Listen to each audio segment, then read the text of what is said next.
Hi aspirants, present TET previous పేపర్స్లో వచ్చిన methodology బిట్స్ని analysis చేస్తున్నాం. అందులో భాగంగా నిన్న ఈవీఎస్ పార్ట్ 1 పెట్టాను. సో పార్ట్ 2 రేపు పెడతాను. ఈరోజు ఇంగ్లీష్ మెథడాలజీ చూద్దాము. ఇంగ్లీష్ మెథడాలజీలో పార్ట్ 1 వీడియో ఇది. వీడియోలోకి వెళ్ళే ముందు మన ఛానల్ని ఇంకా ఎవరైనా సబ్స్క్రైబ్ చేసుకోకుండా చూస్తుంటే డెఫినెట్గా ఛానల్ని సబ్స్క్రైబ్ చేయండి. అండ్ ప్రతి ఒక్కరు లైక్ చేయండి, హై పాయింట్స్ కూడా ఇవ్వడానికి ట్రై చేయండి. ఫస్ట్ బిట్ చూడండి. The following is not future of language acquisition. Okay, మనకు నేచర్ ఆఫ్ లాంగ్వేజ్ అని చెప్పేసి వాటికి సంబంధించిన ఫీచర్స్ అనేవి ఉంటాయి. అందులో ఒక ఫీచరే లాంగ్వేజ్ అక్విజిషన్. ఓకే, సో ఈ లాంగ్వేజ్ అక్విజిషన్ ఫీచర్కి సంబంధించి క్రింది వాటిలో కానిది ఏది అని అడిగాడు. సో ఆప్షన్స్ చూడండి. Natural process, meaningful interaction, conscious process, focus on communication. ఇందులో లాంగ్వేజ్ అక్విజిషన్ యొక్క ఫీచర్ వచ్చేసి న్యాచురల్ ప్రాసెస్ అవుతుంది, మీనింగ్ఫుల్ ఇంటరాక్షన్ కూడా అవుతుంది, నెక్స్ట్ ఫోకస్ ఆన్ కమ్యూనికేషన్ కూడా అవుతుంది. కాన్షియస్ ప్రాసెస్ ఉంది కదా, ఇది అవ్వదు. సో లాంగ్వేజ్ అక్విజిషన్ యొక్క మీనింగే న్యాచురల్ సబ్ కాన్షియస్ ప్రాసెస్ అండి. ఓకే, కాన్షియస్ ప్రాసెస్ కాదు, సబ్ కాన్షియస్ ప్రాసెస్. సో మనకి ఇక్కడ సబ్ కాన్షియస్ ప్రాసెస్ అని ఉంటే ఆన్సర్ అవుతుండే. కాన్షియస్ ప్రాసెస్ అని ఇచ్చాడు కాబట్టి ఇది మనకి రాంగ్ ఆన్సర్. ఓకే, సో మనకి నేచర్ ఆఫ్ లాంగ్వేజ్ అని ఉంటుంది. అందులో చాలా ఫీచర్స్ ఉంటాయి.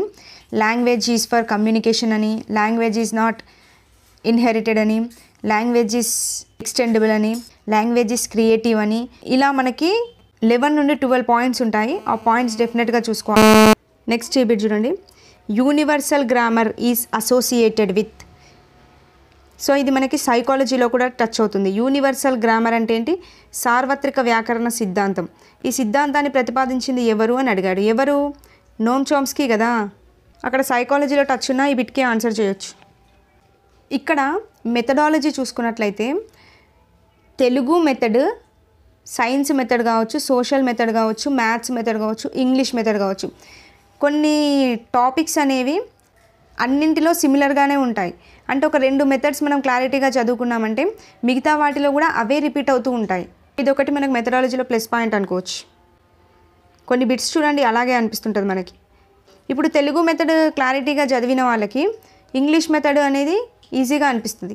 ఎందుకు అంటే అది కూడా ఎప్పుడు ఈజీ అనిపిస్తుంది అంటే తెలుగు మెథడ్లో ఉన్న నేమ్స్కి ఇంగ్లీష్లో వాటిని ఏమంటారో తెలిస్తే ఈజీగా కొన్ని బిట్స్కి అయితే ఆన్సర్ చేయొచ్చు. ఓకే, ఈ బిట్ చూడండి. The main advantage of reading loud is that. Loud reading, మనం తెలుగులో దీన్ని లౌడ్ రీడింగ్ ఏమని పిలుస్తాం? ప్రకాశ పఠనం, గట్టిగా చదవడం. అలా చదవడం ద్వారా మెయిన్ అడ్వాంటేజ్ ఏంది అని అడుగుతున్నాడు. సో ఇది మనకు తెలుగులో కూడా వస్తుంది కదా. సో ఇక్కడ ఇచ్చిన ఆప్షన్స్ని అండర్స్టాండ్ చేసుకుంటే ఈజీగా ఆన్సర్ చేయొచ్చు. చూడండి, first one, it helps the readers to maintain calm in the class room. ఇది నిశ్శబ్దమైన రీడింగ్కి హెల్ప్ చేస్తుంది అని అంటున్నాడు. సో అసలు లౌడ్ రీడింగ్లో మనకి కామ్ అనే వర్డే రాదు కదా, ఇక్కడే ఎలిమినేట్ చేయొచ్చు. నెక్స్ట్ చూడండి, it enables readers to think while reading.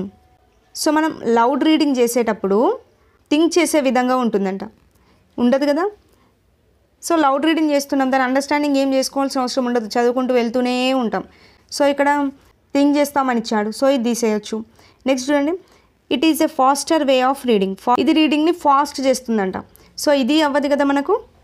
Next చూడండి, it improves pronunciation and articulation. Yes, మనం గట్టిగా చదువుతూ ఉంటే ఆటోమేటిక్గా మన ప్రొనౌన్సియేషన్ అనేది ఇంప్రూవ్ అవుతుంటుంది. ప్రొనౌన్సియేషన్కి లౌడ్ రీడింగే పర్ఫెక్ట్గా సెట్ అవుతుంది. సో మనకు ఆన్సర్ వచ్చేసి 4th వన్ ఆన్సర్ అవుతుంది. ఓకే, జనరల్గా మనం ఈ పాయింట్స్ చదివి కూడా ఆన్సర్ పెట్టవచ్చు. నెక్స్ట్ ఈ బిట్ చూడండి. పిఐఈ పైన కొంచెం టచ్ ఈ బిట్ చేయొచ్చు. In India English was first introduced in education during this the governor generals rule. ఏ గవర్నర్ జనరల్ కాలంలో ఇంగ్లీష్ అనేది ఫస్ట్గా ఇంట్రడ్యూస్ అయ్యింది అని అడుగుతున్నాడు. ఏ గవర్నర్ జనరల్ కాలంలో? ఇది అందరికీ తెలిసిందే కదా, లార్డ్ విలియం బెంటింగ్ కాలంలో, అవునా. సో మనకి 1835లో లార్డ్ మెకాలే కమిటీ అనేది ఏర్పడుతుంది. దీనికి గవర్నర్ జనరల్గా మనకి విలియం బెంటింగ్ ఉంటాడు. సో ఈ లార్డ్ మెకాలే కమిటీ సిఫారసు మేరకే 1835లో ఆంగ్ల భాష అనేది ప్రవేశపెట్టడం జరిగింది. సో ఇక్కడ ఇండియాలో ఇంగ్లీష్ని ఫస్ట్ ఇంట్రడ్యూస్ చేసిన వ్యక్తి ఎవరు అంటే lord William Bentinck. Okay, next ఈ బిట్ చూడండి. The following is least important while choosing the children literature. Children లిటరేచర్ని చూస్ చేసుకునేటప్పుడు అతి తక్కువ ఇంపార్టెన్స్ ఇచ్చేది ఏది అని అడుగుతున్నాడు. ఓకే, ఫస్ట్ ఆప్షన్ చూడండి, font size of the text. Children లిటరేచర్లో కంపల్సరీగా ఫాంట్ సైజ్ అనేది చూసుకోవాలి, దానికి ఇంపార్టెన్స్ ఇస్తారు. Next reputation of the writer, ఇది ఇవ్వరు. రెప్యుటేషన్ అంటే ఏంది? కీర్తి, అంటే రైటర్ యొక్క కీర్తికి అంటే పేరు ప్రతిష్టలకు చిల్డ్రన్ లిటరేచర్లో మెయిన్గా ఇంపార్టెన్స్ ఇస్తారా అంటే ఇవ్వరు, చాలా తక్కువ ఇంపార్టెన్స్ ఉంటుంది. కాబట్టి మనకు సెకండ్ ఆప్షన్ అనేది రాంగ్ అవుతుంది. నెక్స్ట్ చూడండి, age of the children, yes age of the చిల్డ్రన్కి ప్రిఫరెన్స్ ఇస్తారు. నెక్స్ట్ అప్రోప్రియేట్ థీమ్స్కి కూడా ఇంపార్టెన్స్ ఇవ్వడం జరుగుతుంది. ఓకే, ఇక్కడ అతి తక్కువ ఇంపార్టెన్స్ ఇచ్చేది రెప్యుటేషన్ ఆఫ్ ది రైటర్కి అతి తక్కువ ఇంపార్టెన్స్ ఇస్తారు చిల్డ్రన్ లిటరేచర్లో. ఓకే, ఇక్కడ క్వశ్చన్ని అండర్స్టాండ్ చేసుకోండి. Questions relevant to the context and responses. This is an indicator of the following discourses. కాంటెక్స్ట్కి సంబంధించి క్వశ్చన్స్ అడగడము, దానికి రెస్పాన్సెస్ అనేది ఇవ్వడం అనేది మనకి ఏ డిస్కోర్స్ కిందకి వస్తుంది అని అడుగుతున్నాడు. అది నరేషన్ అవుతుందా, లేదంటే కంపేరింగ్ అవుతుందా, లేదంటే ఇంటర్వ్యూ అవుతుందా, లేదంటే స్పీచ్ అవుతుందా? మనం ఈజీగా చెప్పొచ్చు, క్వశ్చన్స్ అడుగుతున్నాం అక్కడ నుంచి రెస్పాన్స్ తీసుకుంటున్నామంటే అది ఇంటర్వ్యూ అవుతుంది. సో నరేషన్ అవ్వదు, కంపేరింగ్ అవ్వదు, స్పీచ్ కూడా అవ్వదు. ఏంటి, క్వశ్చన్స్ వేస్తున్నాం రెస్పాన్స్ వస్తుంది, సో అది ఇంటర్వ్యూ కిందకి వస్తుంది. ఓకే, ఇక్కడ క్వశ్చన్ని అర్థం చేసుకుని ఆన్సర్ చేయొచ్చు. నెక్స్ట్ ఈ బిట్ చూడండి. In this approach words or their meanings are less important.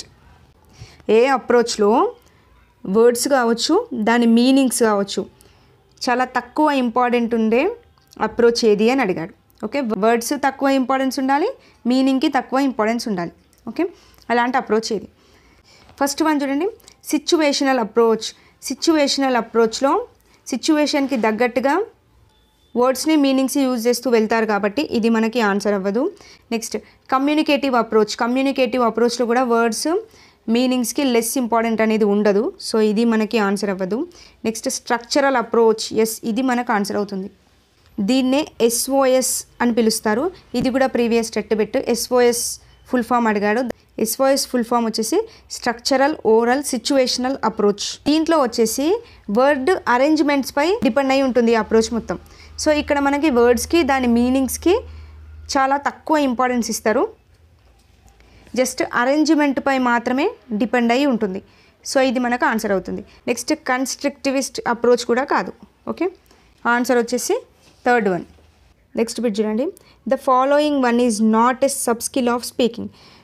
Speaking యొక్క సబ్ స్కిల్ కానిది ఏది అని అడిగాడు.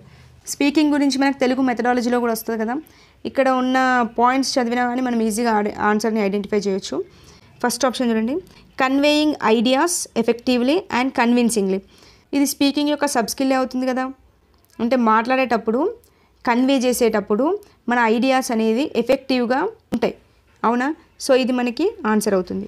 నెక్స్ట్ చూడండి, expressing attitudinal meaning through variation in pitch range and pause.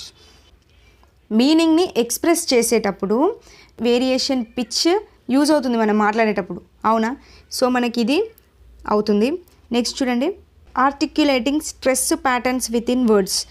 Words మాట్లాడేటప్పుడు స్ట్రెస్ అనేది యూజ్ చేస్తాం కదా, సో ఇది మనకి ఆన్సర్ అవుతుంది. Next retrieving information stated in the passage. ప్యాసేజ్లో ఉన్న ఇన్ఫర్మేషన్ని తిరిగి పొందడానికి మనం స్పీకింగ్ని యూజ్ చేస్తామా? జస్ట్ మాట్లాడడంలోనే యూజ్ చేస్తాం కానీ ప్యాసేజ్ని తిరిగి పొందడానికి అయితే యూజ్ చేయం కదా, సో ఇది మనకు ఆన్సర్ అవ్వదు. ఓకే, ఆన్సర్ వచ్చేసి ఈ క్వశ్చన్కి ఫోర్త్ వన్ అనేది ఆన్సర్. క్లియర్? ఈ బిట్ చూడండి, teacher walks in the class and says I'm walking. ఏమన్నది? I'm walking. అండ్ ఆస్క్స్, మళ్ళీ అడిగింది, what is the meaning of the word walk అని అడిగింది. ఓకే, అంటే టీచరు క్లాస్లోకి వస్తూ ఏం చెప్పిందంటే ఐఎమ్ వాకింగ్, నేను నడుస్తున్నాను అని చెప్పింది. తర్వాత మళ్ళీ అడిగింది, what is the meaning of the word walk. Walk యొక్క మీనింగ్ ఏంటి అని అడిగింది. This technique of teaching is noun as. ఇక్కడ టీచర్ యూజ్ చేసిన టెక్నిక్ ఏంటి అని అడిగాడు. ఇక్కడ వాక్ అనేది ఏం తెలుపుతుంది? యాక్షన్ని తెలుపుతుంది. వాక్ అనేది వర్బ్ కాదా? వాక్ అనేది వర్బ్. సో ఇది యాక్షన్ని తెలుపుతుంది. ఆ విధంగా చూసుకుని మనం ఆన్సర్ చేయొచ్చు. దేన్ని? Action association. సో ఇది మనకి ఆన్సర్ అవుతుంది.